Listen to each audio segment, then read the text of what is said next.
Christopher Newport University is pleased to announce the implementation of DocuSign for the collection of signatures. Now, if all you're looking to do is sign a document sent to you in DocuSign by someone else, you don't need to watch the rest of this video. You can just click the link in your email and it'll walk you right through it. In this video, we'll go over a very brief overview of the DocuSign capabilities. We'll talk about the two instances of DocuSign that we have and which one you should use for which things. We'll go over the most simple signing process. There's a bunch more that we'll talk about. And we'll talk about next steps. So what can DocuSign do? It allows you to collect legally binding signatures online. All you need is someone's name and email address to get them. It allows you to distribute signed documents both to other people who may need to sign them or just to people who need copies of them. It allows you to create forms where people can generate documents on their own, and it allows you to distribute multiple documents with a mail merge style distribution that they call bulk send. Now this would be a lot for one video. We're only going to cover the basic process for getting signatures in this one. If you want more information, we'll have training sessions and additional videos coming soon.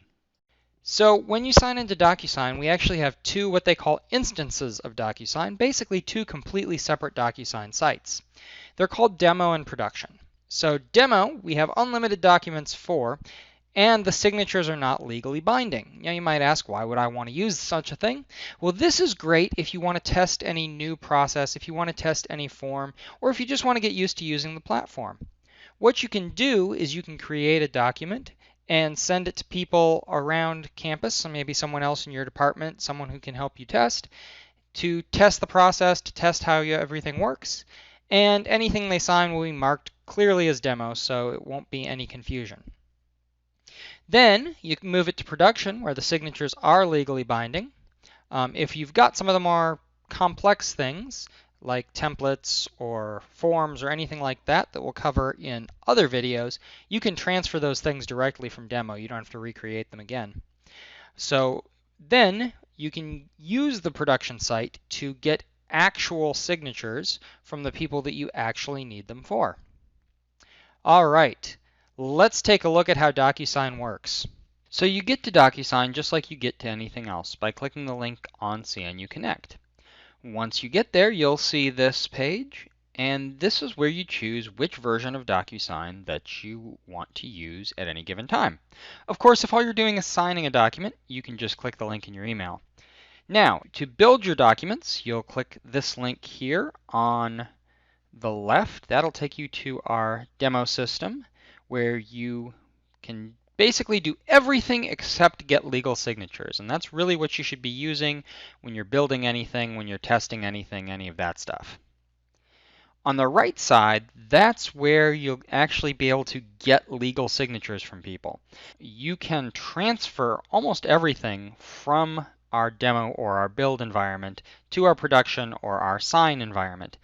And we'll have instructions on the specific areas of that when you take our training sessions. So basically, all you're going to do is click on whichever one you want. Since I'm just showing you guys how things work, I'm going to click on the build side. So once you click that, you will be taken to the DocuSign login page, and you should enter your Christopher Newport University email address in here. And click Next. Now you may skip that previous step, but then you'll be taken here regardless. And you have two choices, use company login or use other login options.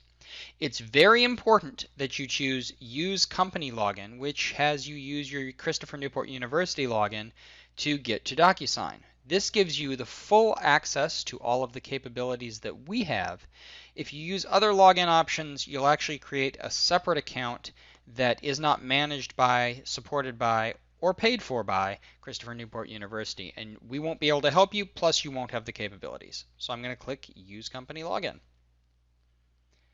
And then it'll take me through the regular sign-in process. So you can see here that we are in the demo environment because the background here is gray. Now in the middle, you see it says drop documents to get started or click the start button. If we click the start button, we have options like send an envelope, sign a document, use a template, power form, things like that. The only thing we're going to deal with today are what's called envelopes. That's the basic unit of DocuSign. Basically, that includes a document, or more than one document if you prefer, and any signatures that are attached. Now, I have a document right here. You can upload either Word or PDF documents. They work just fine. Gonna drag and drop, and it will create the envelope. So the next thing we have is this first Add Documents, Add Recipients screen. And if we have more documents they need to sign that we want to put in the same envelope, we can do so just by dropping them here or clicking the Upload button. But I only have the one, and you see it has a little mini preview. I can click View to make sure it is the right document. And then I can come down here and add recipients. This is who needs to sign the document. So because it's just a test, I'm going to put myself in here and an email address. Now you notice it kind of pre-fills things here. That is just because I've signed documents here before. If you need more than one person to sign it, or you need to distribute it to someone besides you and the signer afterwards, you can hit Add Recipient right here. And you can also change what the person needs to do. So if they just need to sign it, that's here. If they only need a copy and don't need to sign it, you might change that to Receives a copy. There's a bunch more things here. We don't have time to cover them in this quick intro video. I just want to show you how it works.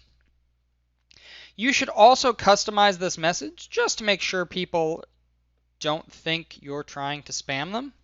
You should also let them know it's coming outside of DocuSign, just so that they don't think it's phishing. Now we need to click Next.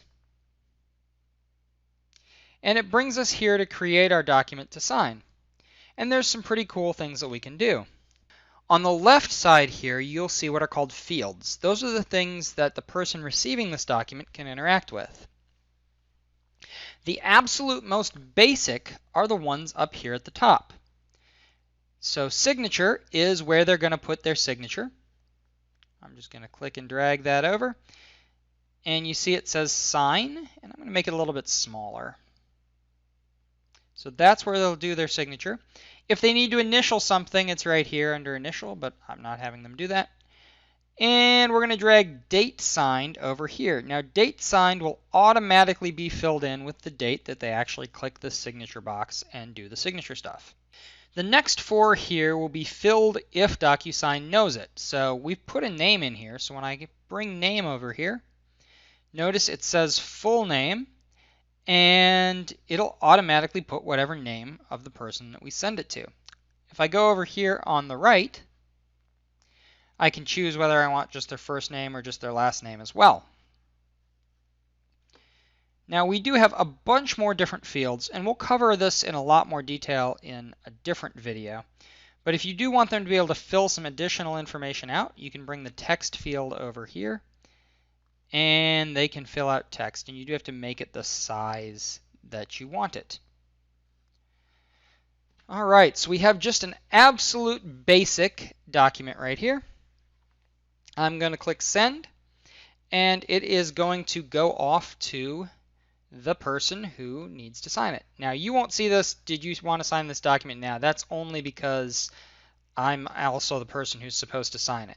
So the person you send the document to will receive an email that looks pretty much like this.